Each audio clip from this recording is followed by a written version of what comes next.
terakhir di mata kuliah ini, di rangkaian mata kuliah ini adalah tentang mikrobiologi. Kalau sebelumnya sudah terkait tumbuhan, hewan, dan sekarang mikrobiologi, yang saya yakin adik-adik semua sudah mendapatkan materinya saat praktikum di mata kuliah yang sama ini, dan juga pada semester sebelumnya sedikit juga sudah diperkenalkan di mata kuliah mikrobiologi umum. Jadi sebenarnya di mata kuliah ini ingin memantapkan kembali ya pengetahuan dan skill adik-adik sekalian sebagai mahasiswa sarjana biologi. Jadi meskipun nanti skripsinya atau minatnya itu tidak ke mikrobiologi, setidaknya sudah memiliki pemahaman dasar tentang teknik di mikrobiologi, dengan juga mungkin minat mahasiswa yang tidak di kultur hewan atau tumbuhan, itu setidaknya sudah tahu cara misalnya minatnya ke mikro tapi dapat informasi terkait atau pengetahuan tentang kultur jaringan tumbuhan atau hewan, setidaknya bisa tahu media apa yang digunakan, kemudian prinsip dasarnya seperti apa, dan biasanya aplikasinya untuk apa saja, itu sudah ada dikuasai, sudah diperkenalkan oleh para dosennya. Oke, untuk materi saya kali ini lebih fokus ke pengenalan tentang media pertumbuhan, kemudian juga tentang teknik kultur, terutama bakteri. Nah, ini nanti insya Allah minggu depan kita sedikit sambung juga terkait jenis mikroba lain. Ya, sekarang atau hari ini ke bakteri dulu, dan untuk minggu depan insya Allah terkait jamur, dan ya lebih spesifiknya jamur, dan terkait pertumbuhan mikroorganisme dan teknik untuk pengembangan atau pengembangan strain untuk industri. Ya, jadi fokus hari ini lebih ke bakteri untuk media pertumbuhan dan teknik kulturnya. Dan seperti yang saya sampaikan tadi di praktikum, kalian sudah membaca modulnya, kemudian membuat laporannya. Saya yakin kalian sudah lebih banyak paham ya, mungkin sudah 50 atau 60% ke atas. Apa yang saya sampaikan ini akan sudah kalian pahami, dan harapan saya nanti apa yang kurang paham itu bisa ditanyakan ya pada kesempatan kuliah hari ini. Baik, jangan lupa untuk misi presensi sudah saya aktifkan untuk ketiga kelas. Nah, untuk media ya pertumbuhan mikroorganisme, ya biasa kita istilah-istilah yang digunakan bisa menggunakan mikroorganisme atau mikrobia atau bahkan mikroba, ya itu sama saja, yang penting konsisten dalam penggunaannya. Kalau saya pribadi lebih cenderung menggunakan istilah mikroba, ya. Mikrobia lebih jarang, jadi saya lebih menggunakan mikroba. Nah, di sini sebagai dasar teori terkait pertumbuhan mikroba atau mikrobia ini, yang diamati adalah peningkatan jumlah sel dan bukan ukuran sel. Ya, seorang peneliti bioteknologi ya berusaha untuk mendapatkan sesuatu yang dihasilkan oleh mikroorganisme tadi yang bermanfaat untuk kesejahteraan manusia ya, entah itu enzimnya atau yang sekarang itu senyawa-senyawa aktif yang berkhasiat sebagai anti tumor, anti kanker, atau antioksidan atau bahkan anti inflamasi. Itu pasti peneliti tersebut harus mampu menumbuhkan bakteri yang ada di alam, ya. penumbukan di sini dengan artian mengisolasi ya, mendapatkan sel tersebut. Sampel alam tadi atau lingkungan tadi ya bisa berasal dari tanah atau bahkan lautan ya. Sebagai informasi, kalau di lautan itu sangat kaya sekali akan kandungan mikroorganismenya ya, dan memiliki potensi yang tinggi juga. Karena suatu kondisi lingkungan yang ekstrim ya, dengan kadar garam tinggi itu memaksa suatu mikroorganisme untuk menghasilkan senyawa yang bermanfaat untuk pertahanan hidup mereka. Dan kadang senyawa itu juga kalau diaplikasikan ke manusia itu bisa bersifat anti kanker atau anti mikroba. Itu yang kita eksplorasi. Nah, untuk menuju ke eksplorasi tadi, tentu saja kita harus paham teknik dasar isolasi dan media-media yang digunakan. Ya, itu arahnya ke depan seperti itu. Jadi peningkatan jumlah sel ini yang diamati jika kita menumbuhkan mikroba. Kemudian kalau misalnya kalian amati hari pertama ukurannya mungkin 1 mili, hari kedua menjadi 5 milimeter ya diameternya. Itu bukan berarti ukuran selnya yang membesar ya, tapi jumlah selnya semakin banyak dan antar satu sel dan sel lainnya yang istilahnya saling tumpuk-tumpuk gitu ya, berdekatan, sehingga tampak oleh mata kita itu koloni tadi semakin besar ya. Jadi satu sel, istilahnya sel, kemudian kalau lebih dari satu sel itu dia akan membentuk koloni. Kalau di tumbuhan atau hewan adalah jaringan ya, kita sebut. Kalau di mikroba adalah koloni. Dari satu sel tadi menjadi koloni yang isinya jutaan sel. Ya, jadi kalau kalian amati di mikroskop satu koloni saja, kemudian dilakukan pewarnaan gram, itu pasti akan terlihat lebih dari satu sel, bahkan ribuan. Nah, faktor yang mengaruhi pertumbuhan tadi itu saja yang paling penting adalah nutrisi. Seperti mereka yang hidup di alamnya, masih di lingkungan alaminya, mereka memanfaatkan sumber karbon, kemudian nitrogen ya, yang ada di alam tersebut.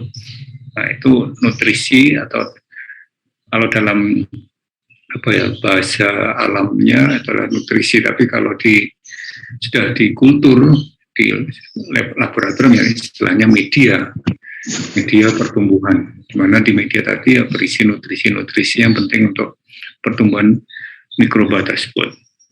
Selain nutrisi juga yang harus diperhatikan adalah kondisi lingkungan ya, suhu inkubasinya, kemudian pH dari medianya, tekanan osmotik ya dari kondisi lingkungan di sekitarnya termasuk media, dan keberadaan oksigen di udaranya. Kemudian juga spesies mikroba. Artinya spesies di sini karena setiap spesies itu memiliki keunikan masing-masing ya terkait kebutuhan nutrisinya dan kondisi pertumbuhan kondisi lingkungannya. Jadi itu juga perlu diatur selama kita ingin menumbuhkan. Ini siapa yang krusek-krusek ini?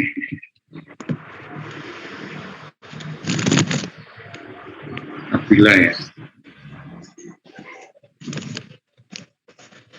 Oke, tolong di mute, saya nggak bisa mengatur. Oke, terima kasih. Nah, untuk kebutuhan nutrisi, nomor satu yang paling banyak adalah air ya, komponennya 80% ke atas. Dan urutan kedua adalah karbon, 50% berat kering sel itu adalah komponennya adalah karbon. Itu menjadi struktur molekul organik ya. Jadi karbon tadi penyusun struktur molekulnya di sel itu sendiri, kemudian juga menjadi sumber energi.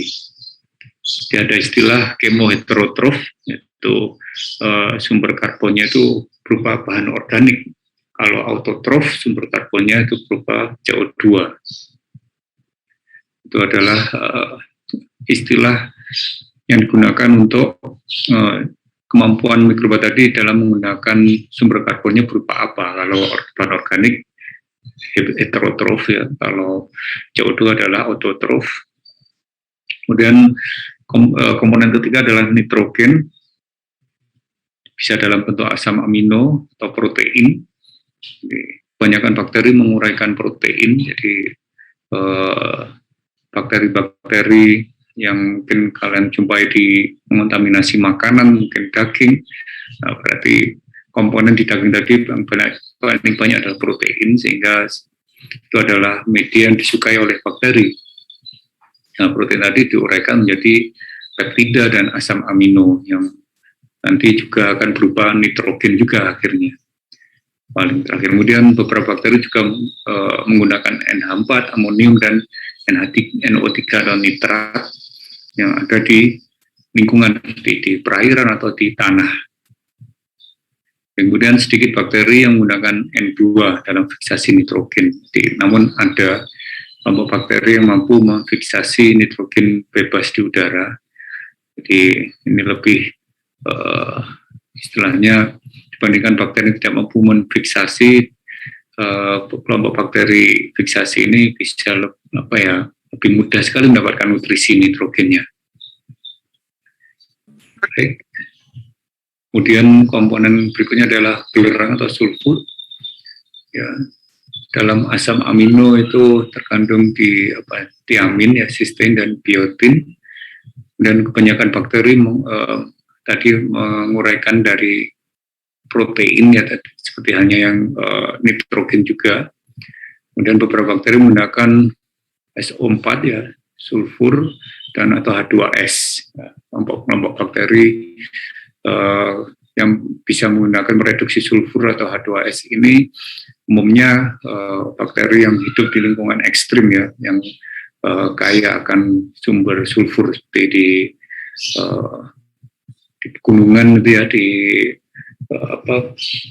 yang kaya akan sulfur, di kawah-kawah ijen dan sebagainya.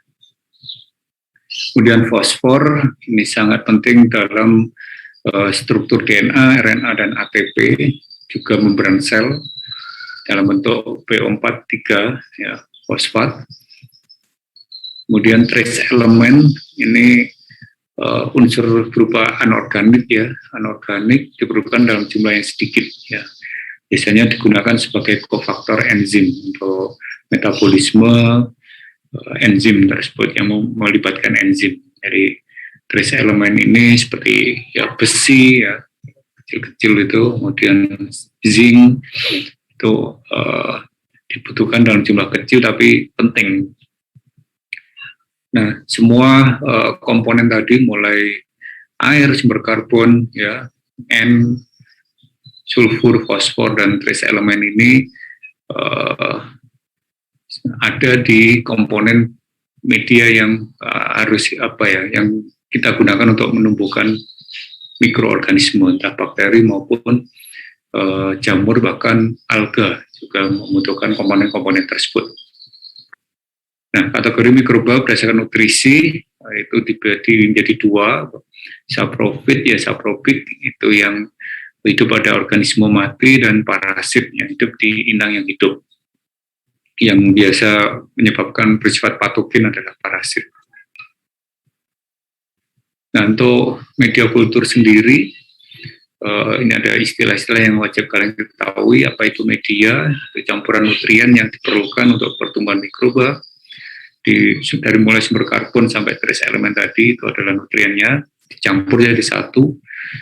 Itulah media. Kemudian medium kultur, itu nutrien yang dibuat untuk menumbuhkan atau membiakkan mikroba.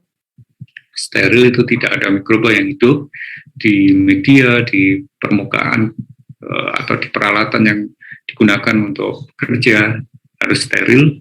Kemudian inokulasi, itu memasukkan mikroba ke dalam medium. Kultur adalah mikroba yang tumbuh dalam medium. Oke, saya rasa kalian sudah paham untuk istilah-istilah dasar ini. Untuk tipe-tipe medium kultur, berdasarkan konsistensinya, itu keberadaan agar itu bisa berupa padat, itu komponen agarnya adalah 1,5–2%, medium cair itu tanpa agar, semi padat atau semi solid itu 0,5–0,8,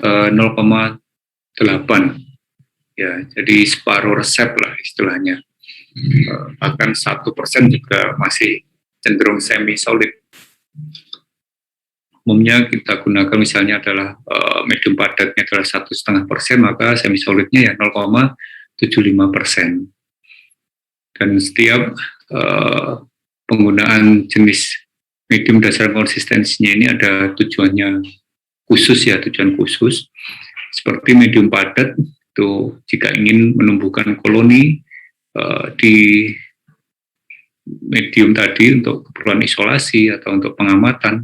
Sedang medium cair biasanya untuk memperbanyak, ya, sebagai starter, sebagai suspensi kultur, ya, berupa cair supaya inokulasi ke medium berikutnya itu lebih mudah kalau berupa cair. Sedangkan padat itu juga sama aja, menurut saya mudah, namun perbedaannya hanya di alat yang digunakan. Kalau padat kita menggunakan jarum Ose, kalau cair kita cukup menggunakan pipet.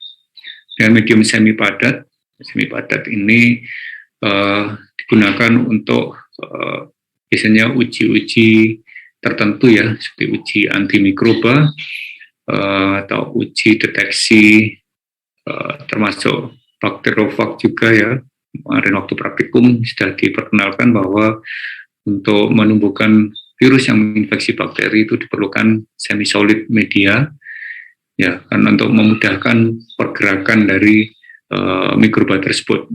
Ya. Biasanya juga semi solid ini digunakan untuk menguji apakah bakteri itu memiliki alat gerak atau tidak, memiliki flagela atau tidak. Di waktu ditumbuhkan di agar itu akan nampak seperti akar gitu, ya. Jadi ada pokok akar, kemudian di samping-sampingnya terlihat seperti serabut-serabut. Nah, itu artinya dia bakteri ini memiliki alat gerak.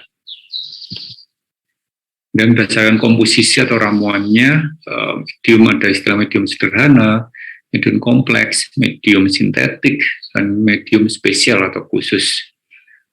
Mungkin nanti ada penjelasannya. Ini yang saya maksud sebagai medium semi solid tadi, ya, untuk menguji apakah bakteri tadi memiliki alat gerak. Itu akan, kalau yang paling kiri ini dia menunjukkan tidak memiliki, yang kedua ini dia memiliki. Jadi di sekitar tusukan ini adalah medium semi solid yang dibuat di tabung reaksi dengan kondisi tegak.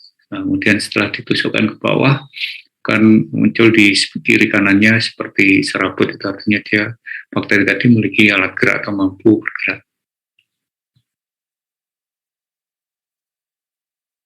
Nah, di antara jenis-jenis medium ini berdasarkan komposisinya ada media spesial, ya, ada beberapa contoh di sini. Ya. Sebelum ke sana, ya, terkait medium sederhana, ya, seperti kemarin di praktikum bakteriofag, ya, ada di isolasi jamur, ya, ada medium air, ya, itu karena berdasarkan komposisinya, ya, tidak terlalu kompleks, ya, jenis nutriennya itu hanya satu macam, atau bahkan kalau air, ya, berarti tidak ada. Medium kompleks dari komposisi atau jenis-jenis nutrisinya itu lengkap, ya, mulai sumber karbon sampai trace elemennya. Sintetik, kalau kompleks tadi itu biasanya bisa kita buat sendiri, misalnya untuk nutrien agar atau nutrien broth kita bisa memasak atau membuat kaldu daging, entah ayam atau daging, ya, itu kita dari daging sendiri sudah banyak terkandung proteinnya, ya, ada sumber karbonnya dan nutrisi lainnya. Kalau sintetik ini lebih buatan, ya, jadi kita meniru komponen-komponen yang ada di daging dengan komposisinya, proporsinya sudah diketahui, sumber karbonnya itu berapa persen, nitrogennya berapa persen, itu kita dibuat dalam sebuah industri untuk membuat media tersebut. Nah, itu disebut medium sintetik, kemudian medium spesial. Ini yang contohnya atau dibagi lagi menjadi enrichment media, kemudian selective media, ada indicator media, differential media, media gula, media transport, media untuk reaksi biokimia. Oke, nanti masing-masing kita bahas. Untuk pertumbuhan bakteri berdasarkan kebutuhan oksigen, itu ada media aerobik dan anaerobik. Oke, kita bahas satu-satu juga. Nah, pengenalan tentang agar, seperti hanya agar yang kalian sering konsumsi, itu juga bisa digunakan ya. Jika terlalu mahal menggunakan agar yang untuk, misalnya untuk penelitian secara khusus itu lebih mahal, jadi kita bisa menggunakan agar-agar yang sering digunakan untuk makanan, tapi yang tanpa rasa ya, jadi yang plain gitu ya. Itu bisa kalau misalnya nanti suatu saat kalian ingin wirausaha menumbuhkan bakteri, terus melihat dengan supaya penghematan, itu bisa juga diganti agar tadi dengan agar-agar yang biasa yang kita gunakan untuk makanan. Namun jangan yang ada warnanya atau rasanya, itu yang cari yang plain. Itu ya, itu adalah berisi polisakarida, kemudian intinya hanya sebagai pemadat saja ya, bukan sumber nutrisi. Kemudian tidak dimetabolisme oleh mikroba, itu bisa mencair pada suhu 100 derajat dan memadat pada suhu sekitar 40 derajat Celcius. Jadi kalau kalian setelah membuat media menggunakan autoclave masih panas, nah itu jika ingin mengerjakan atau menggunakan media itu pada hari yang sama, maka sebaiknya media yang baru keluar dari autoclave tadi dimasukkan ke inkubator suhu 45 sampai 50 derajat. Atau kalau ingin lebih, kalau di inkubator tadi kan artinya dari suhu 100 lebih, masuk inkubator itu masih butuh waktu kurang lebih 3 jam supaya mengikuti suhu inkubator tadi. Namun supaya lebih cepat lagi ya, kita media yang baru keluar dari autoclave tadi dimasukkan ke wadah berisi air ya, atau coba didiamkan di suhu kamar sekitar 1 jam, kemudian kalau sudah cek suhunya dengan disentuhkan di punggung tangan kalian, itu sudah bisa menahannya, yaitu berarti sekitar 45-50, itu bisa dipakai. Bisa juga dimasukkan ke air yang suhu ruangan, itu akan mempercepat penurunan suhu media tersebut. Nah, jika terlalu lama sehingga medianya ada sebagian memadat, ya kita harus mencairkan kembali, dipanaskan di kompor di dalam air yang mendidih, atau bisa yang lebih aman, relatif aman dengan itu ya, dipanaskan di water bath gitu pada suhu di atas 70 atau 80 derajat, itu akan mencair kembali. Oke. Di kadang waktu kita menuang media karena campur baterinya banyak itu ya, teknik pour plate, biasanya di akhir-akhir menjelang media itu mau habis, itu sudah mulai menjendal, sudah memadat. Itu jangan dipaksakan, tapi kita cairkan kembali, dipanaskan supaya tidak mempengaruhi pengamatan. Jadi kalau kalian paksakan tuang, ada sebagian cair, ada sebagian yang sudah hampir memadat, nanti setelah campur bateri tadi kalian akan gunakan itu konsistensinya nggak merata dan bentuk medianya akan berpengaruh ya, tidak rata juga permukaannya. Jadi akan mempengaruhi proses inokulasi atau pengamatan. Ya, untuk media selektif itu intinya adalah menekan mikroba yang tidak diinginkan, itu, dan mendukung pertumbuhan mikroba yang diinginkan.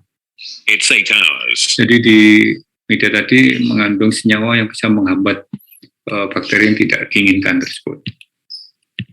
Ini contohnya, McConkey medium itu untuk menemukan bakteri gram negatif, sedangkan gram positif tidak akan tumbuh, ya, karena di dalamnya ada senyawa yang bisa menghambat pertumbuhan gram positif.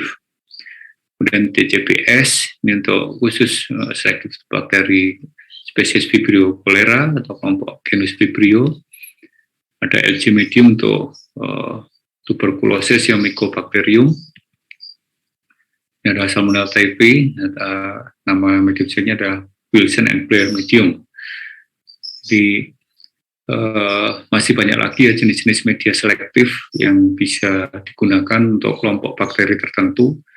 Misalnya untuk Staphylococcus, itu ada MSA medium, dan untuk Salmonella ada juga namanya XLD, Psilus lysine agar.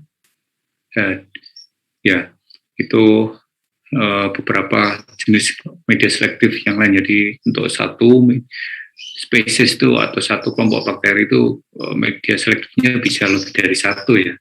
Jadi tergantung semuanya bisa dipakai, jadi biasanya tergantung kebiasaan di lab tadi atau permintaan dari standar yang kita gunakan. Misalnya SNI atau apa itu, mereka SNI tadi akan menentukan jenis medium apa yang bisa digunakan.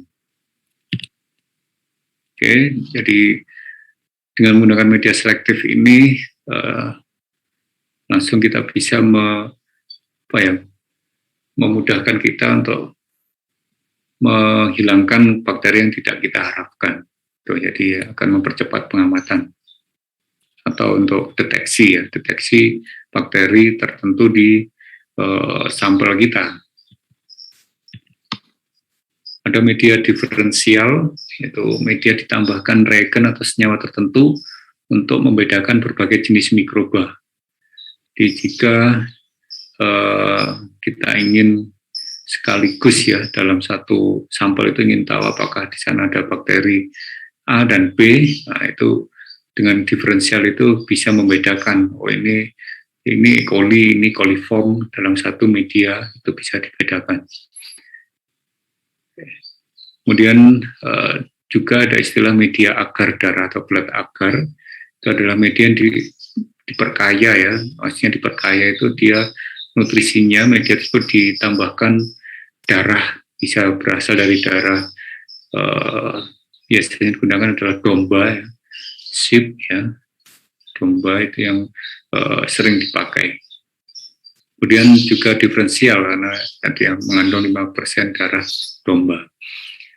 Nah, di bakteri yang tertentu yang bisa menghasilkan produksi enzim namanya hemolisin, nah itu akan melisiskan sel darah merah dari domba tersebut sehingga akan tampak seperti zona di sekitar koloni. Jadi itu artinya bisa membedakan diferensiat antara bakteri penghasil enzim hemolisin atau bukan. Dan kemampuan dalam menghasilkan enzim hemolisin ini dibagi menjadi 3 kelompok ya, ada beta, alfa, dan gamma. Di mana beta ini yang biasa bersifat patogen, jadi bakteri-bakteri patogen tadi dipastikan memiliki enzim hemolisin. Sedangkan gamma hemolisis itu termasuk kelompok yang non-patogen.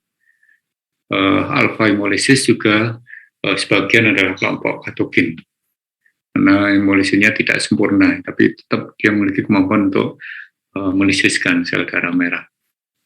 Ini contohnya Streptococcus pyogenes. Ini penyebab penyakit radang tenggorokan, ini bersifat alfa atau gamma hemolisis. Ya.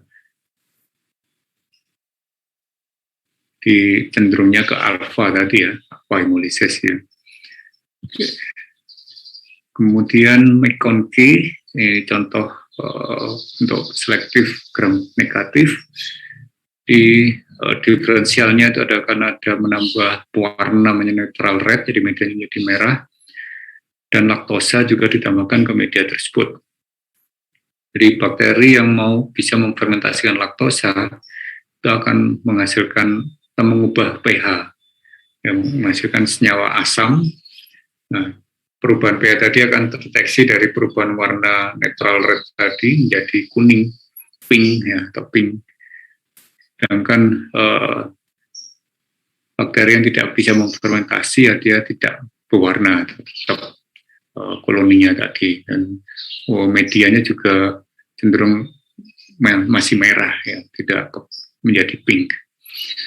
Ya, ini contoh bakteri gram negatif seperti Escherichia coli, yaitu termasuk gram negatif, atau kelompok bakteri enterik ya seperti Enterobacteriaceae.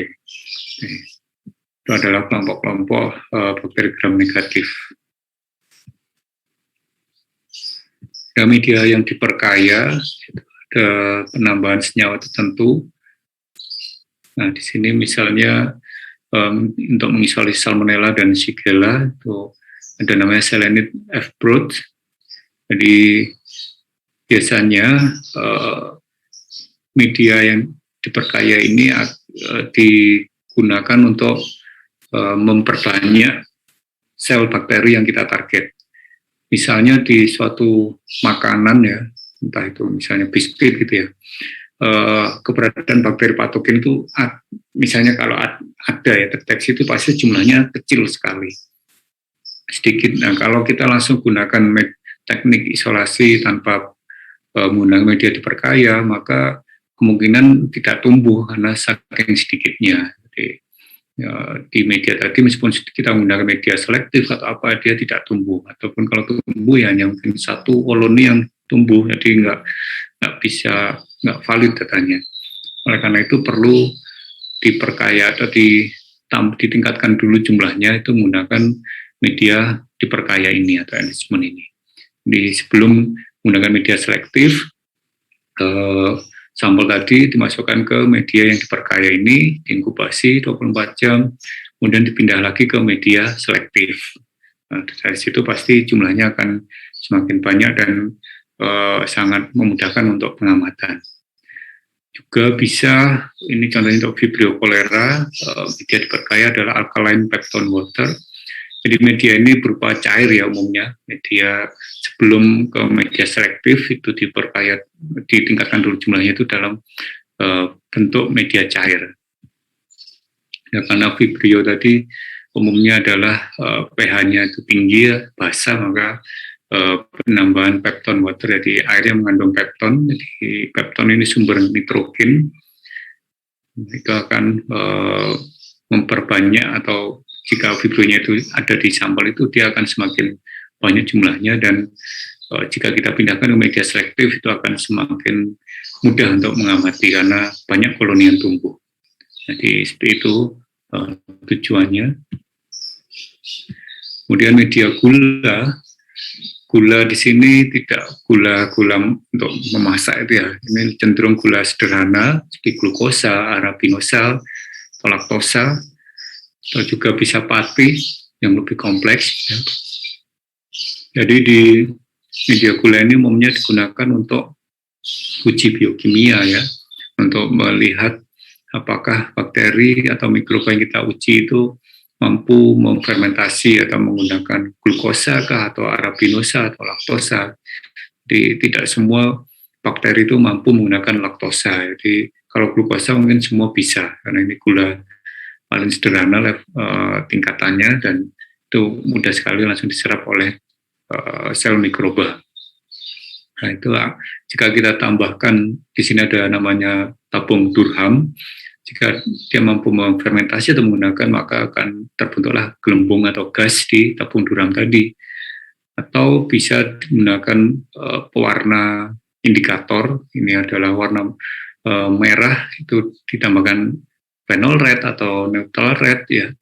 Lalu terjadi fermentasi, merah tadi akan berubah menjadi kuning, asam. Artinya terjadi perubahan ini, artinya memproduksi asam tersebut. Bisa juga dikombinasikan dua-duanya, yaitu dalam satu tabung cair ini ada tabung Durham dan ada pewarna indikator. Jadi nanti selain warna warna kuning juga akan untuk gas, artinya dia bisa memfermentasi dan menghasilkan gas CO2 sebagai hasil fermentasinya. Oke. Nah, saya tabung kecil atau tabung Durham. Untuk media transport ini biasanya untuk tujuannya untuk memindahkan suatu sampel ya. Di mikrofluid dingin tidak dapat bertahan hidup selama transportasi sampel tanpa media transport. Ini contohnya stored medium, ada buffer glycerol saline. Jadi misalnya kita memiliki kultur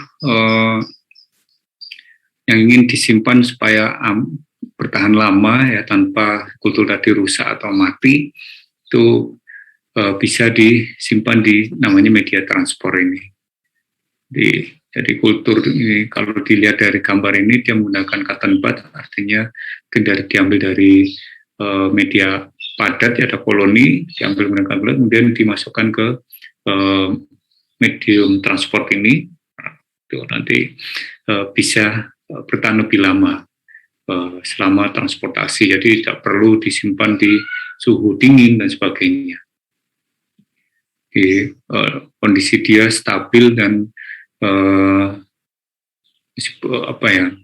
medianya juga tidak terlalu kompleks ya kandungannya, cenderung untuk mempertahankan dia supaya bertahan hidup itu saja. Oke. Namun kalau kita misalnya menggunakan media, misalnya biasanya ya, misalnya lab mikro kita juga melayani pembelian bakteri ya, ada mahasiswa lain mau beli bakteri ke lab kita, yang kita siapkan dalam media NA, misalnya ingin beli bakteri Bacillus subtilis atau E. coli, ya dari kami ditumbuhkan di media NA, nutrien agar dalam bentuk miring. Nah, apakah artinya itu bukan media transport? Ya, secara komposisi sih bukan ya, namun media NA itu kalau kita pindahkan dari satu tempat ke tempat lain, atau istilahnya ada perpindahan transportasi tadi, itu tidak masalah juga selama kondisinya itu tidak terlalu panas ya penyimpanannya, sebaiknya dalam kondisi suhu ruang, dan lebih bagus lagi memang suhu dingin. Jadi bakteri tadi selama di media tadi pasti akan tumbuh karena ada nutrisi, dan tergantung berapa lama proses transportasi tadi, karena kalau media NA tadi dalam kondisi suhu ruang itu bisa bertahan mungkin sekitar ya 2 minggu, maksimal 3 minggu. Nah kalau lebih dari itu akan kering ya, medianya akan kering karena terjadi penguapan, dan nutrisinya juga semakin habis ya, di bakterinya juga akan mati. Jadi 2 minggu lah itu lama, sudah tergantung lama ya. Kalau dalam 1 minggu atau kurang dari 1 minggu itu nggak masalah menggunakan media NA di suhu ruang. Namun tetap bisa mungkin segera saja ya dipindahkan ke media baru, istilahnya di subkultur lagi supaya bakterinya tidak mati. Atau kalau tidak segera digunakan ya disimpan di suhu dingin 4 derajat ya. Jangan suhu beku, kalau beku nanti malah membunuh bakteri tadi. Oke. Media anaerobik itu ada tioglikolat ya namanya. Jadi ada komponen di sini, tioglikolat ini mampu mengkondisikan seperti anaerobik ya, sehingga bakteri anaerob itu bisa bertahan hidup meskipun tidak kita inkubasi dalam kondisi anaerob ya. Nah, kandungan tioglikolat tadi yang menyebabkan kondisi di media tadi menjadi anaerob. Media uji biokimia tadi salah satunya juga uji gula tadi ya, namun uji yang lain juga ada uji oksidase, TSIA, indol, sitrat, urease. Jadi di setiap nama uji ini ada komponen nutrisi apa yang harus, atau biasanya dalam bentuk cairan gitu ya, ada reagen-reagen khusus yang ditambahkan.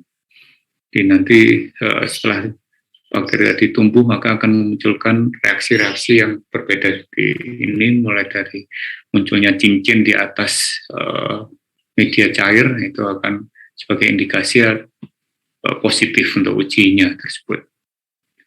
Oke. Nah, selain media-media konvensional, saya ingin memperkenalkan namanya chromogenic media, atau istilahnya chromogenic culture media. Jadi di media kultur kromogenik ini biasa digunakan untuk mengisolasi, ya, mengidentifikasi sekaligus membedakan mikroorganisme spesifik dari populasi yang heterogen. Jadi dari kumpulan-kumpulan bakteri dari satu sampel itu, misalnya sampel makanan itu ada banyak bakteri. Target kita E. coli misalnya, tapi di situ juga ada kelompok bakteri yang lain seperti Bacillus kah, atau ada kelompok bakteri Enterobacteriaceae yang lain, ya anggota famili yang lain, ada Salmonella, ada Klebsiella, Proteus. Nah itu, tapi kita ingin mendeteksi E. coli saja. Nah itu bisa kita menggunakan media, ini termasuk kelompok media diferensial, ya. Jadi karena untuk mendiferensiat, ya, membedakan spesifik mikroorganisme. Nah, di medium kromogenik ini itu mengandung kromogenik substrat, yaitu substrat kromogenik, itu yang akan digunakan oleh mikroorganisme dalam memberikan warna koloni yang koloni tadi akan berwarna, ya. Dan spesifik, warna tadi spesifik untuk jenis organisme tertentu. Itu yang sehingga bisa dibedakan dengan organisme yang lain. Nah, tergantung dari warna yang dihasilkan, keberadaan atau tidak adanya target organisme tadi juga ditentukan dan juga secara akurat untuk membedakan dengan bakteri atau organisme yang lain. Jadi ada warna biru, hijau, kuning dalam satu media, target kita adalah warna biru. Nah itu harus kita pelajari media kita, warna biru itu untuk bakteri apa. Nah, kalau selain biru itu berarti bukan bakteri target yang kita harapkan. Kurang lebih seperti itu penjelasan dari chromogenik media. Jadi di media tadi agen pembedanya itu namanya chromogenik substrat, ya, dan ini akan memunculkan warna yang berbeda di setiap bakteri. Nah, prinsip kerja atau prinsip dari media ini, jadi chromogenik media tadi mengandung molekul yang tidak berwarna, ya, soluble colorless molekul, namanya chromogens. Ya, chromogen. Nah, chromogen ini tersusun atas dua bagian. Yang pertama ada substrat, yang kedua adalah chromophore. Substrat ini akan mentarget enzim tertentu di bakteri tadi atau mikroorganisme tadi. Substrat tadi bisa berupa gula, ya, apapun sumber karbon biasanya, sumber karbon. Nah, namun gula tadi sudah diikatkan, ya, sudah ditempelkan, karena dimodifikasi dengan ditambahkan chromophore. Yang chromophore tadi. Nah, ini adalah strukturnya chromogenik substrat. Artinya di sini ada substratnya sendiri, kemudian di bagian diikatkan juga dengan chromophore tadi. Dalam satu kompleks namanya chromogenik substrat. Chromogen substrat. Nah, dari sini harapannya ketika ikatan antara substrat dengan chromogen tadi dipotong, ya, oleh reaksi enzimatis yang mengikat substrat, jadi enzimnya tadi akan berikat dengan substrat, chromogennya akan terlepas. Nah, chromophore tadi akan terpisah by specific enzyme yang dihasilkan oleh target organisme, sehingga chromophore tadi terlepas. Dalam kondisi tidak berikatan unconjugated tadi, kromofor akan menunjukkan warna yang berbeda. Jadi sebelumnya itu colorless, setelah dia terlepas dia akan memunculkan warna yang berbeda. Ya, karena tadi ya reduce solubility, jadi kelarutannya itu berkurang sehingga kromofor akan terendapkan ya, precipitate ya, dan akan membentuk warna yang unik yang berbeda. Sehingga di koloni tadi akan ya memunculkan warna karena kromofor tadi akan istilahnya mengendap di sel tadi, sehingga sel yang tampak colorless tadi akan menjadi berwarna. Nah ini reaksinya ya, jadi misalnya di sini substratnya gula, kemudian gula seperti galaktos. Nah, di gula tadi diikatkan kromofor, contohnya ini di indoksil ya, ada 5 bromo 4 kloro 3 indoksil. Nah, itu karena substrat ini pasti akan diserap oleh sel karena mengandung gula tadi, galaktos. Nah, galaktos tadi akan dipecah atau diikat dengan enzim, reaksi enzimatis, sehingga terlepaslah ikatan kromogen tadi ya dengan substratnya. Nah, sehingga di substrat tadi atau kromogen tadi akan banyak sekali yang masuk atau terdapat di intraseluler bakteri tadi. Nah, ini contohnya ada namanya chroma agar ya, untuk bakteri E. coli strain 0157. Targetnya adalah yang berwarna pink.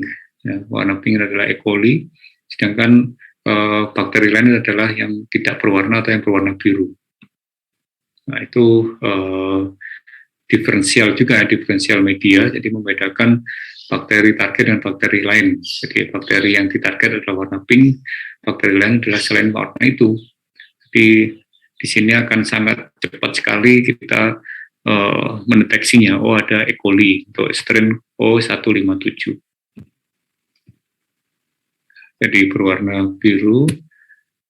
Nah, komposisi kromogenik agar media tadi, jadi selain mengandung nutrisi seperti hanya media konvensional, ada pepton, asam amino, ekstrak yeast ekstrak, kemudian ada mineral, vitamin, dan pemadatnya agar juga ada tergantung dari penggunaan media kromogenik tadi, juga kadang mengandung inhibitor juga. Jadi mengandung kromogenik substrat dan kromogen ya. Jadi intinya di sini yang cetak tebal ini supaya kalian nggak bingung. Jadi di kromogenik media tadi sudah saya sebutkan di atas, dia mengandung kromogenik substrat. Jadi di substrat tadi akan berikatan dengan kromogen. Nah, jenis kromogenik substrat tadi contohnya ini, kalau ONPG, XGAL, XGLU, nah ini kode-kode untuk jenis substrat kromogenik. Nah, ini akan bersifat selektif ya pada medium tadi dan menjadi prinsip dasar di media kromogenik tadi. Ya, kalau di ONPG, XGAL, XGLU ini artinya sudah satu kompleks ya, kromogenik substrat, ada sumber karbonnya dan ada kromogennya, sudah termasuk kromogennya juga. Nah, keuntungan kromogenik agar tadi bisa less labor intensif dan more ekonomik, lebih hemat dan tidak membutuhkan tenaga yang banyak. Jadi meskipun secara harga media tadi memang kromogenik media itu relatif mahal ya, expensive. Namun jika kita bandingkan dengan media yang biasa, itu akan terlihat murah karena tadi ya tidak menggunakan tenaga kerja yang lebih banyak dan waktu juga lebih cepat, itu sehingga akhirnya jatuhnya lebih murah.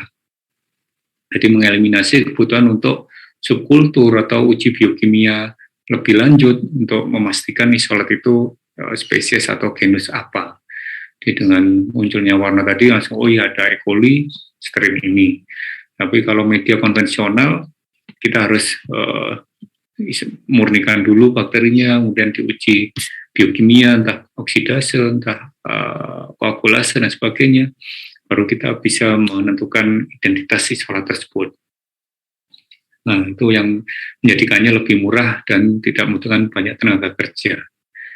Di lab-lab QC untuk makanan sebagainya ya, dengan menggunakan media ini mungkin tenaga kerja dalam satu lab itu cukup 2 ya, sudah cukup ya, tidak terlalu banyak karena istilahnya cepat ya, rapid ya. Kemudian less time consuming, jadi chromogenic media itu bisa menghilangkan beberapa step ya, seperti subkultur, uji biokimia, sehingga dalam 24 jam itu bisa kita tahu hasilnya. Kemudian easy identification ya, karena target koloni tadi spesifik, jadi dari warna tadi, sehingga tidak perlu peralatan khusus. Namun beberapa bakteri itu ada yang butuh peralatan ya, misalnya Pseudomonas fluorescens. Nah, itu untuk memastikan apakah dia berpendar atau tidak, kita harus menggunakan sinar UV untuk konfirmasi. Ya, hanya itu aja sih. Ada juga chromogenic agar yang berupa cair ya, brood, itu untuk membedakan coliform atau bukan, itu karena media tadi mengandung fluorogenik ya. Jadi kalau di sini chromogenik itu lebih ke substrat, kalau fluorogenik itu lebih ke berpendarnya warna. Jadi nanti akan berpendar setelah didekatkan dengan sinar UV. Ini beberapa contoh, dan banyak sekali contoh-contoh sekarang media-media chromogenik yang ada di pasaran, ya dalam satu industri media dan industri media lainnya itu mereka berlomba-lomba menghasilkan chromogenik agar karena memang sangat disukai oleh industri karena cepat dan akurat, sehingga ya kita tinggal memilih mau pakai merek yang mana, itu banyak sekali pilihannya, tergantung kelebihan dari masing-masing industri, dia di medianya ada kelebihan khusus atau tidak, dan harga juga yang akan menentukan. Nah, untuk aplikasi chromogenik media tadi sudah sangat banyak digunakan ya untuk clinical sample, untuk pengujian pada sampel makanan, untuk pengujian pada air, itu sudah menerapkan chromogenik media. Nah, misalnya di clinical sample, kita ingin mengisolasi bakteri patogen yang infeksi urinary tract, itu bisa digunakan chromogenik media, sehingga bisa dipastikan ada E. coli, atau Klebsiella, atau Enterobacter di sampel urin tersebut. Dan untuk food testing, misalnya untuk mentarget kelompok bakteri-bakteri penyebab kerusakan makanan atau patogen juga yang berpotensi sebagai patogen seperti Salmonella, Campylobacter, Listeria, monositogen, Staphylococcus aureus, coliform, E. coli. Nah, ada E. coli lebih khususnya O157. Namun tadi saya sampaikan bahwa untuk metode deteksi pada makanan ini yang ada matriksnya ya, karena bakteri tadi pasti dia akan hidup di matriks makanan tadi, itu memerlukan pre-enrichment. Ya, tadi perlu diperkaya dulu jumlahnya, ditingkatkan dulu jumlahnya sebelum menggunakan chromogenik media tadi. Ya, alasannya apa? Karena jumlah bakteri pada matriks makanan tadi sangat sedikit. Dengan sedikit itu kalau masuk ke tubuh manusia itu berbahaya ya.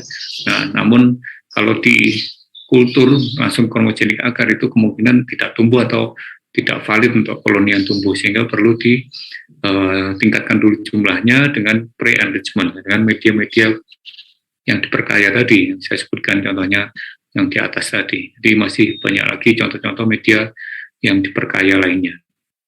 Demikian juga water testing, sama ya, untuk mendeteksi coliform atau enterococci, atau bakteri heterotrof yang lainnya, biasanya itu di air minum atau air rekreasi ya, air kolam renang itu sering kita tes keberadaan bakteri-bakteri indikator ini. Jadi mungkin ada beberapa mahasiswa di sini yang mengambil mikrobiologi pangan atau mikrobiologi kedokteran ya, pasti sudah familiar. Dan di mikrobiologi pangan sudah saya singgung tentang pentingnya penggunaan bakteri indikator. Jadi bakteri-bakteri yang ada untuk food testing atau untuk water testing itu adalah istilahnya bakteri indikator. Jadi dia mengindikasikan keberadaan bakteri lain yang lebih berbahaya. Karena ada kelebihan atau kriteria tertentu yang harus dimiliki oleh bakteri indikator tadi supaya dia bisa istilahnya mewakili, misalnya bakteri dari feses ya, apakah makanan atau air ini pernah terkontaminasi feses, entah itu hewan atau manusia, itu kita lihat apakah ada E. coli atau coliformnya. Kalau positif ada berarti yakin di sampel tadi terkontaminasi mikroba dari feses. Nah itu entah terbawa dari air atau dari kita sebagai pekerjanya yang tidak bersih cuci tangannya setelah dari belakang, nah itu juga menjadi sumber kontaminasinya. Oke, nah tadi terkait media, sebelum kita masuk ke teknik isolasi mikroba, mungkin ada yang ingin ditanyakan? Permisi Pak Yoga. Ya. Perkenalkan Pak, nama saya Stefani dari kelas B, izin bertanya. Berarti untuk chromogenik agar ini lebih dikhususkan untuk uji-uji gitu ya Pak ya? Berarti bakterinya apakah tidak bisa dipurifikasi seperti itu Pak? Terima kasih.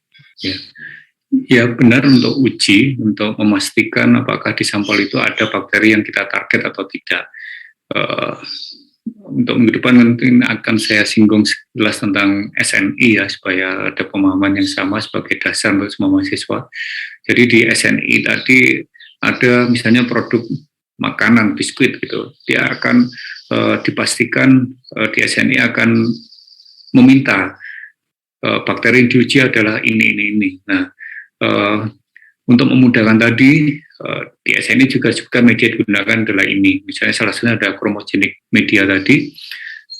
Chromogenik media tadi akan, kalau target E. coli tadi warnanya misalnya biru atau pink ya. Nah, jika muncul bakteri tadi ya kita pastikan sampel makanan tadi positif mengandung E. coli. Dan artinya kualitasnya jelek, karena di SNI keberadaan bakteri patogen itu tidak boleh, satu pun tidak boleh, jadi harus negatif, tidak ada. Nah, kalau kita ingin memurnikan lagi, ya boleh saja, misalnya kita ingin mempelajari karakter E. coli di makanan tadi. Kenapa kok bisa bertahan di makanan tadi, misalnya kita ingin menguji tingkat ketahanan dia di suhu macam-macam, karena dia setelah diproses kok masih hidup dan sebagainya, dan kita ingin menduga atau memprediksi kira-kira kontaminasinya itu dari mana, apakah setelah proses pemrosesan atau selama penyimpanan, selama transportasi. Nah itu bisa kita isolasi ya, boleh saja kita isolasi, diambil koloni tadi dan tumbuhkan ke media umum saja, tidak perlu chromogenik, tapi yang pasti harus murni dulu, dipastikan murni. Dari situ kita bisa mempelajari lebih lanjut karakter bakteri tersebut. Seperti itu, Stefani. Ya, ada yang mahasiswa lain atau Stefani mau menambahkan pertanyaan? Iya Pak, izin feedback. Kalau misalnya sepemahaman saya tadi, chromophore komponennya itu masuk ke intraselulernya bakteri kan ya Pak ya? Apakah ketika dipurifikasi itu chromophore-nya ini bakal berkembang juga atau akan terdegradasi seiring berjalannya waktu, seperti itu Pak? Ya, dia akan terdegradasi ya. Jadi misalnya di media chromogenik tadi warna biru, kita pindahkan media Na biasa. Ya, di media Na pastinya akan terjadi pertumbuhan kan, sel-sel baru tadi dengan nutrisi misalnya glukosa yang ada di media Na tadi kan substratnya sudah tanpa kromogen lagi kan, kromofor lagi, jadi ya artinya sel baru dihasilkan ya tidak akan berwarna, jadi tidak akan selamanya warna yang terbawa atau berasal dari bakteri awal yang tumbuh dari chromogenik media itu akan selalu berwarna terus, itu enggak. Jadi dia akan kembali lagi seperti kondisi alami koloni tersebut, bisa berwarna krem atau putih atau colorless, itu tanpa warna. Seperti itu, Stefani. Baik Pak, terima kasih banyak. Oke. Ya. Saya lanjutkan untuk teknik isolasi.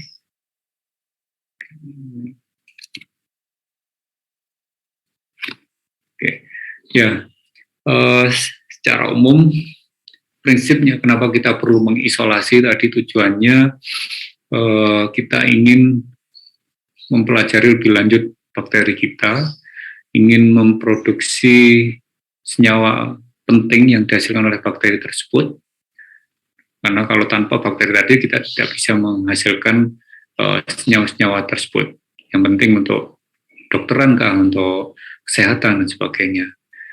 Nah, juga dengan teknik isolasi ini kan intinya memisahkan ya, ingin memisahkan dengan sel-sel yang lain sehingga bakteri kita menjadi isolat yang murni.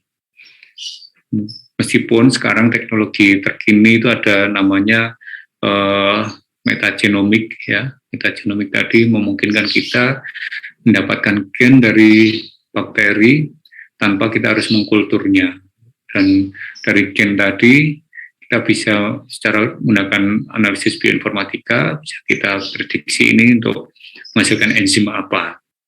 Nah, gen tadi bisa kita, kalau sekarang kan di cloning istilahnya, gen tadi setelah dapat gen tadi cloning ke bakteri E. coli atau apapun, sehingga bakteri yang sebelumnya tidak bisa menghasilkan enzim yang didapatkan dari metagenomik tadi, maka E. coli tadi menjadi mampu menghasilkan enzim yang dari hasil metagenomik. Nah, itu pendekatan lain. Artinya karena kita tahu bahwa di alam ini hanya maksimal 5% ya bakteri yang bisa dikulturkan.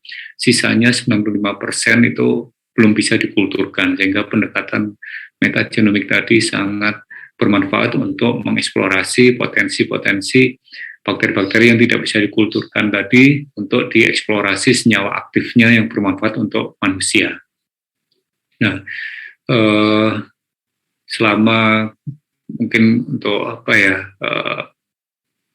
keberadaan bakteri yang bisa ditumbuhkan tadi, diisolasi tadi, ya pasti ada juga sih yang berpotensi, dan apalagi negara kita dengan iklim tropisnya itu sangat kaya sekali akan bakteri-bakteri tadi, dan sangat memungkinkan juga kita mendapatkan spesies baru meskipun dengan teknik kultur, jadi kita mentarget bakteri yang bisa ditumbuhkan. Nah, mikroba di alam ya terdapat dalam jumlah yang banyak, kemudian identifikasi bergantung pada koloni individu yang diisolasi, sehingga memerlukan isolat murni. Dan isolasi tadi secara garis besar ada 3 metode yang sering kita gunakan, dan metode lempeng gores, lempeng sebar, dan lempeng tuang. Lempeng di sini maksudnya cawan ya, cawan gores, cawan sebar, cawan tuang atau plate. Gores itu artinya strict plate, sebar itu spread plate, tuang itu pore plate. Ya, dan gores sendiri ada macam-macam yang di praktikum, ada gores sinambung lah, gores kuadran, itu kalian bisa baca lagi di modulnya. Cuma secara umum ada 3 isolasi mikroba dengan 3 metode lempeng ini. Nah, ini prinsip dasar dari isolasi tadi. Jadi dari sampel yang bermacam-macam bakteri, kemudian ditumbuhkan di permukaan media, inkubasi, maka sel akan tumbuh menjadi koloni. Jadi menampakkan seperti koloni. Ini adalah bagian yang seluler level, sedangkan yang di sini makroskopik, jadi koloni. Kalau kalian mengamati karakteristik makroskopik, artinya ya karakter yang masih di permukaan media waktu tumbuh koloni tersebut di media. Namun kalau kalian mengamati pada level seluler dengan mikroskop, ya artinya dari koloni tadi diambil, kemudian dipindahkan ke objek gelas, kemudian ditambahkan pewarna tertentu, diamati di mikroskop, maka akan bisa diketahui bentuknya apakah batang atau bulat, apakah termasuk gram positif atau gram negatif. Nah, itu mikroskopik seluler level ya, karakteristik di level seluler. Jadi, mungkin pada tahap ini tidak kita detailkan lebih lanjut terkait metode karakteristiknya, karakterisasi, hanya sebagai awalan saja. Nah, di teknik isolasi itu perlu menguasai teknik aseptis. Saya yakin di pertemuan sebelumnya di kultur jaringan tumbuhan, hewan, teknik aseptis sudah diajarkan, dan itu juga berlaku untuk mikrobiologi. Jadi prinsipnya sama. Bagaimana kita harus menjaga supaya peralatannya itu steril, kemudian meja kerjanya itu tidak ada kontaminan ya, aseptis, supaya kultur yang kita target tadi benar-benar murni, tidak terkontaminasi oleh bakteri atau jamur dari lingkungan tersebut, lingkungan kerja. Nah, tujuannya adalah mencegah kontaminasi dari yang kita sendiri yang bekerja dengan mikroba di lingkungan atau mikroba yang kita isolasi. Prinsip yang diingat adalah segala benda yang terkontaminasi oleh berbagai mikroba di lingkungan. Jadi kita harus istilahnya waspada dan kita negative thinking ke benda-benda di sekitar kita yang belum kita beri perlakuan aseptis tadi ya, bahwa benda ini pasti mengandung mikroba. Nah itu, jadi apapun kalau benda tadi belum mau kita gunakan untuk bekerja mengisolasi, harus disterilisasi dulu atau diberi desinfektan dulu supaya aseptis. Nah mikroba tidak kelihatan, jadi maka kerjanya harus secara aseptis tersebut. Oke, ini prosedur detail untuk rempeng gores. Mungkin tidak saya jelaskan lebih detail ya secara teknisnya. Yang jelas pada setiap goresan pertama dan masuk ke goresan kedua, misalnya teknik kuadran, itu harus dibakar dulu jarum osenya, karena jangan sampai kalau tanpa dibakar nanti goresan kedua jumlahnya atau koloni yang tumbuh akan kurang lebih sama dan goresan pertama. Goresan ketiga kalau tanpa dibakar juga sama, jadi koloni harapannya teknik kuadran itu dalam goresan semakin tinggi levelnya, maka keberadaan koloninya semakin sedikit. Itu syaratnya harus diaseptis lagi jarum ose tadi dengan cara dibakar. Secara peralatan kita bisa menggunakan api spiritus ya, dengan itu yang paling simpel. Kalau menggunakan lilin kayaknya kurang kuat untuk membakar, butuh waktu lama. Jadi ya, ada tempat khusus ya, nanti pakai bahan bakaran spiritus atau istilah spirit ya. Kemudian atau lebih advance lagi adalah dengan Bunsen burner, jadi pembakar api Bunsen itu dengan bahan bakar gas LPG. Nah, ada yang lain yaitu secara elektrik ya, dia menggunakan pemanas heater ya, ada gas udara panas yang suhunya bisa di atas 100. Di waktu jarum ose kita masukkan, itu akan terbakar di dalam situ. Jadi menggunakan energi listrik. Jadi itu relatif lebih aman ya, karena tidak menggunakan api. Karena kalau api, waternya kalau menggunakan spiritus tadi tumpah akan terbakar meja kerjanya, atau kalau Bunsen tadi ada kebocoran gasnya. Dengan listrik mungkin lebih ke safety-nya adalah ke kelistrikannya. Nah, ini tekniknya. Mungkin awal-awal jika suatu saat kalian PKL atau melakukan kegiatan ini, jangan khawatir kalau di pekerjaan pertama itu akan jelek ya. Jadi teknik kuadran ini membutuhkan kebiasaan ya, semakin sering melakukannya maka hasilnya semakin bagus. Di sekali guna kuadran langsung bagus itu berarti ya rezeki ya, sudah kalian secara teori sudah dapat, sehingga otomatis tangan kalian akan menyesuaikan ya, selama prosedurnya sudah kalian kuasai secara teoritis, tinggal menerapkan. Biasanya kesulitannya adalah waktu menekan ke media, permukaan media tadi, jarum ose tadi nggak boleh terlalu dalam, karena kuadrannya waktu menggores tadi sambil menekan, jadi kuncinya jangan menekan, jadi hanya ditempelkan aja, kita tangan kita goyangkan itu aja, itu otomatis permukaan juga akan tergores, tapi tidak sampai mencongkel. Kalau terlalu mendekal, masuk gitu, mencongkel itu akan secara koloninya tumbuh mungkin nanti di dalam agar tadi, sehingga akan sulit untuk mengisolasinya. Goresan kedua juga sama, sampai goresan keempat. Atau minimal 3 itu sudah cukup ya, 1, 2, 3 itu. Kalau kalian buru-buru ya hasilnya, dan juga mungkin karena pengalaman pertama juga kuadrannya kalau sampai 4 ini nanti hasilnya mepet ke goresan pertama, ya udah 3 saja cukup. Oke. Ini untuk serial dilution atau pengenceran bertingkat. Ini sebagai prinsip dasar juga untuk isolasi, itu harus mengencerkan dari sampel kita yang mungkin densitas bakterinya tinggi sekali, kita harus mengencerkan 10 kali lipatnya, sehingga pada sampai pengenceran terakhir tadi benar-benar tidak ada bakteri yang tumbuh atau sedikit sekali yang tumbuh koloninya. Oke, untuk teknik penghitungan dan sebagainya tidak kami jelaskan lagi di sini. Kalian bisa membuka kembali di mikrobiologi umum. Terus prinsipnya sangat mudah. Nah, ini adalah split plate dan pour plate, seperti yang disampaikan pada saat praktikum. Dengan pour plate ini kelebihannya adalah lebih cepat ya, karena tinggal tuang inkubasi. Jadi kalau split plate kita harus menyiapkan medianya dulu, ditunggu padat. Setelah padat ditunggu permukaannya kering. Setelah kering baru kita bisa menyebarkan inokulumnya 0,1 mili.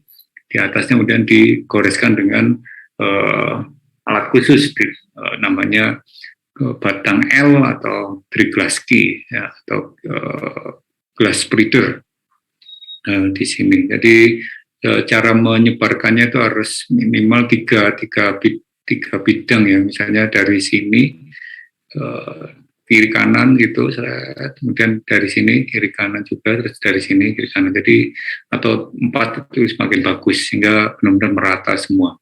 Karena kalau tidak maka koloninya akan menggerombol, jadi nggak bisa dihitung, atau bahkan banyak yang mepet-mepet di tepi ya, karena waktu kita menggoreskan tadi pasti ada suspensi tadi akan terbawa ke tepi semua banyak kan. Nah kalau kita tidak meratakan lagi, diambil lagi di tepi tadi dengan cara sudut pandang lain, maka dia akan tidak merata. Jadi itu fungsinya jangan sekali goresan tapi 3-4 kali. Dan satu lagi medianya harus permukaannya kering, karena kalau masih basah itu akan suspensi kulturnya itu akan tidak bisa terpisah tapi cenderung menggerombol dan juga cenderung di tepi. Kalau kering dia akan cepat terserap ke agarnya karena kondisinya permukaan kering, sehingga waktu kita tambahkan suspensi itu akan terasa lebih kesat ya permukaan medianya. Kalau masih basah itu licin itu akan cenderung koloninya ke tepi semua nanti. Nah, itu yang harus diperhatikan di split plate. Kalau pour plate tadi permasalahannya di media tadi, jangan sampai ada yang memadat di bagian akhirnya. Nanti kalau setelah dituangkan awalnya mungkin cair bagus, tapi setelah di akhir sudah terlihat lajunya itu sudah mulai pelan. Nah, itu artinya sudah agak padat. Nah itu kalian hentikan, kalian cairkan dulu. Kalau sudah terlanjur ya gimana lagi. Kalau sebelumnya mungkin ada stok berikutnya belum dituang, itu yang kita harus pastikan. Kita goyang-goyangkan jika perubahannya atau lajunya itu terlihat cair ya, kelihatan masih lincah, itu akhirnya berarti itu masih bagus. Tapi kalau sudah kayak pelan, itu sudah mulai memadat, yang kita melelehkan dulu, cairkan dulu dengan menggunakan water bath atau digodok di air yang mendidih. Jadi apakah proses penggodokan tadi akan merusak nutrisi? Ya tentu saja akan merusak ya. Jadi jangan terlalu sering, sekali saja lah. Jangan misalnya dalam satu elemen kalian waktu nuang memadat, tinggal 3/4-nya memadat, kalian panaskan. Terus kalian lupa mengerjakan apa, sehingga waktu tuang sisa 1/4-nya memadat lagi, kalian panaskan. Itu pasti akan mengurangi kualitas nutrien atau media yang kalian gunakan. Ya, jangan sering-sering, atau kalau bisa ya tanpa dipanaskan. Jadi kerjanya harus cepat. Dan kalau ingin dipastikan itu tidak akan memadat ya, dimasukkan ke water bath dengan suhu stabil tadi 40 derajat atau sampai 45, sehingga dia akan konstan ya dalam kondisi cair, itu tidak akan memadat. Jadi langsung kalau kita ada kerjaan apa, kita selingi apa ya kita masukkan lagi water bath suhu 45 atau di inkubator suhu 45 sampai 50. Itu dipastikan tidak akan memadat. Oke. Itu adalah untuk cawan tuang, jadi suhunya 45 derajat, kalau di bawah 40 itu sebagian agarnya sudah mulai memadat, jadi tidak disarankan. Namun jangan terlalu panas, nanti kalau terlalu panas bakterinya yang kita tuangkan akan mati. Jadi kan tidak ada yang tumbuh koloninya. Jadi kadang-kadang di pengenceran misalnya 1, 2, 3 sampai 6. Pengenceran 1 tumbuh, 2 tumbuh, 3 tidak ada yang tumbuh, kemudian 4 tumbuh. Nah, berarti yang 3 tadi tidak tumbuh bisa jadi karena medianya terlalu panas. Setelah kalian awalnya ada agak padat, terus kalian panaskan lagi, kalian gunakan, itu akan membunuh bakteri tadi dan tidak akan tumbuh. Tapi di pengenceran berikutnya karena suhunya relatif sudah turun, itu bisa tumbuh di pengenceran lebih tinggi. Jadi kemungkinan karena hal tersebut. Jadi hal lain yang perlu diperhatikan adalah pada saat pengenceran ya menggunakan teknik dilusi ini dipastikan dari satu tabung ke tabung berikutnya itu homogen. Jadi waktu sebelum kita mengambil 1 mili itu harus dihomogenasi dulu menggunakan vortex. Karena kalau tidak homogen nanti hasil platingnya koloni yang tumbuh itu tidak bisa turun 10 kali lipatnya. Jadi harus harapannya di pengenceran -1 itu misalnya dari 300, -2 itu menjadi 30, -3 menjadi 3. Jadi kisaran 3 sampai 5 atau kalau -2 itu antara 25 sampai 35, ya kurang lebih kisaran itu. Namun kalau sekalian tanpa homogenasi akan ada bagian yang sudah mengendap, kalian ambil bagian atas saja sehingga hanya sedikit yang terambil itu akan tidak representatif dan datanya tidak valid. Jadi kuncinya adalah homogenasi itu wajib dilakukan dari setiap tahap sebelum kita menyampling dari setiap pengenceran tadi. Oke. Kemudian di teknik sini pour plate itu ada teknik menggoyangkan ya. Menggoyangkan jadi bentuk angka 8 ya ini di bagian mananya digoyang untuk meratakan kultur. Jika proses penggoyangan tadi tidak serius ya goyangan tidak terjadi penggoyangan dengan maksimal maka koloni tadi akan menggerombol dan kalau menggerombol kan penghitungannya itu dianggap satu koloni. Nah itu sangat merugikan kita, datanya nggak valid. Maka kalau data seperti harus diulang.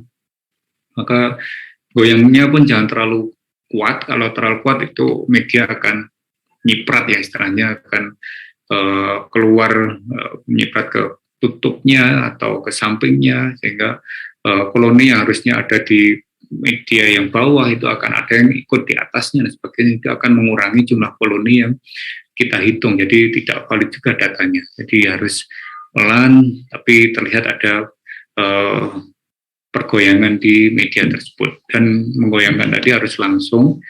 Kalau sudah ada media memadat itu pasti tidak maksimal homogenasinya, itu akan terjadi penggerombolan koloni yang tumbuh. Nah untuk pour plate tadi maka bakteri yang tumbuh ada kelompok aerobik dan mikroaerofil.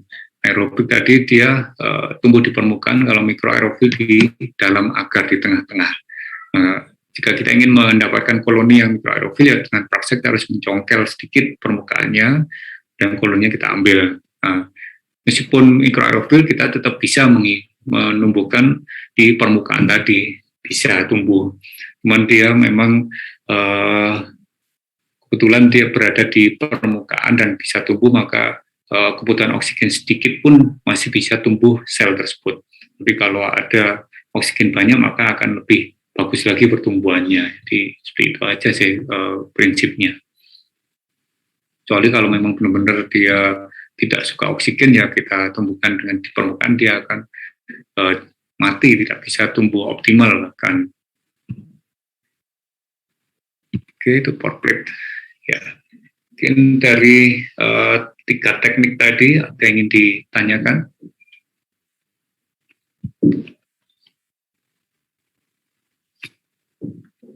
Nah, di slide berikutnya ini hanya mengevaluasi terkait beberapa hal yang sudah kalian peroleh. Jadi ada 5 I ya, prinsip I dalam bahasa Inggris ini, dalam kultur mikroba. I pertama adalah istilahnya inoculation, I kedua isolation, I ketiga incubation, I keempat inspection, dan I terakhir adalah identification. Dari setiap tahapan ini biasanya akan kita lalui semua, kita gunakan, kita terapkan dalam penelitian mikrobiologi. Ya, terutama penelitian yang mengarah ke uji potensi kah atau studi diversitas mikroorganisme di suatu sampel atau lingkungan. Kita akan melewati inokulasi, kita membutuhkan kultur murni kan, nah, itu dengan teknik inoculation. Kemudian kita juga isolation. Jadi kenapa ini setelah inoculation, ya isolation and inoculation ini kayaknya bisa saling berpindah tempat, duluan isolation atau inoculation dulu. Yang jelas inoculation adalah teknik dasar dari semua teknik di setelah inkubasi, inspeksi atau identifikasi itu juga membutuhkan inokulasi, itu memindahkan suatu kultur ke media baru, itu inokulasi.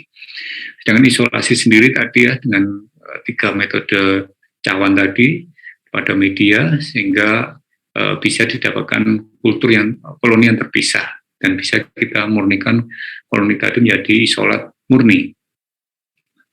Kemudian inkubasi adalah growing microbe under proper condition, ini entah itu di suhu ruang atau suhu lebih tinggi, itu meskipun tidak di oven, tidak di dalam inkubator, namanya tetap inkubasi ya, jadi diletakkan di suhu kamar itu juga inkubasi. Intinya kita membiarkan mikroba tadi untuk tumbuh sesuai dengan kondisi pertumbuhan yang optimum ya. Kalau dia dari tanah ya cukuplah suhu ruang, tapi kalau dia berasal dari tubuh manusia atau patogen manusia, biasanya kalau patogen suhu 37. Kemudian inspection ini untuk mengamati karakteristik ya. Jadi koloni yang tumbuh tadi diamati karakteristiknya, warnanya, bentuknya, diameternya, itu namanya inspection. Dengan identification dari data-data karakter tadi itu kita bisa menduga identitas isolat tadi atau spesies tadi apa. Itu kalau secara biokimia atau secara molekuler. Jadi 5I ini wajib dilalui semua, apalagi sampai tahap identifikasi. Pasti sebelum identifikasi akan melewati inspection, incubation, isolation, dan inoculation. Oke, dan di sini penjelasan sedikit detailnya, inoculation itu seperti apa, jadi memindahkan dari satu media ke media lainnya.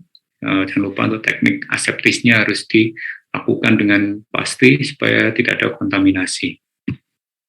Untuk inoculation producing pure culture ya, ini dengan pouring media ini juga sangat menentukan supaya tidak terjadi kontaminasi. Ya, aseptic teknik itu juga harus dipastikan, yaitu bekerjanya harus di dekat api Bunsen ya, meskipun kita bekerja di laminar airflow gitu ya, tetap api Bunsen itu harus digunakan juga. Isolation tadi ya, menggunakan media-media selektif, diferensial, itu yang sudah saya sebutkan tadi. Nah, ini beberapa bisa menggunakan media diferensial tadi untuk melihat mana koloni target yang kita harapkan. Ini adalah metode untuk mengisolasi tadi ya, dengan goresan atau kayak kuadran dan sebagainya. Oke, ini adalah jika kita menginginkan yang warna merah, kita bisa mengambil dan kita murnikan dengan teknik gores lagi. Nah, incubation, untuk ini adalah inkubasi jika kita tanpa oksigen ya, anaerob. Jika tidak memiliki wadah khusus untuk anaerob dan inkubator anaerob, kita bisa siasati menggunakan lilin. Ini sangat mudah karena lilin akan mengikat oksigen di dalam wadah ini. Kalau lilin mati berarti oksigennya sudah tidak ada, sehingga bisa kita anggap dalam wadah ini tidak ada oksigen, jadi anaerob. Inspection ya, dia melewati karakteristik koloninya, ini makroskopis dan mikroskopis, nanti diamati di mikroskop juga ya, seperti gramnya atau bentuknya. Kemudian identification dari data-data karakteristik tadi, makro dan mikro, kemudian kita bandingkan dengan manual ya, Bergis manual, ini dulu pernah saya singgung di mikro umum. Di sini akan tersusun hasil uji-uji untuk bakteri tertentu itu harus seperti apa, kita bandingkan. Oke.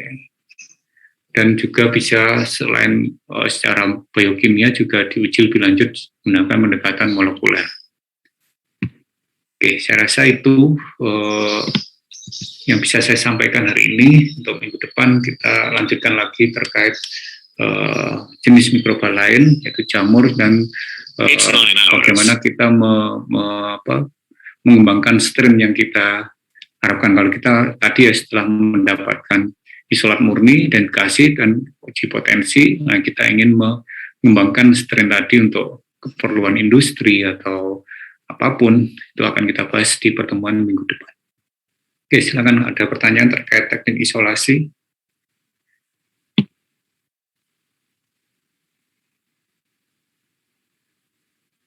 Oke, saya rasa semua sudah pernah mendapatkan, dan ini sifatnya merefresh kembali.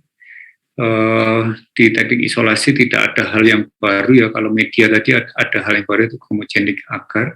Sedangkan untuk teknik isolasi mulai dari tahun 60-an sampai sekarang masih sama metodenya. Jadi yang diperlukan adalah kebiasaan supaya terlatih ya, sehingga tidak akan kesulitan dalam melakukan teknik aseptisnya, teknik isolasinya, sehingga mendapatkan bakteri yang diharapkan.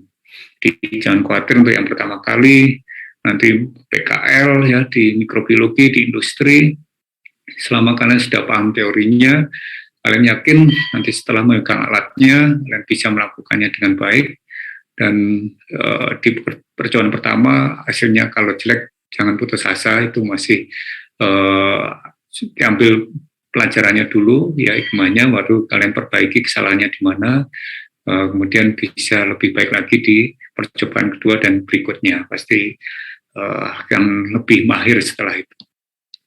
Oke. Dan itu juga berlaku untuk kultur hewan dan tumbuhan. Oke.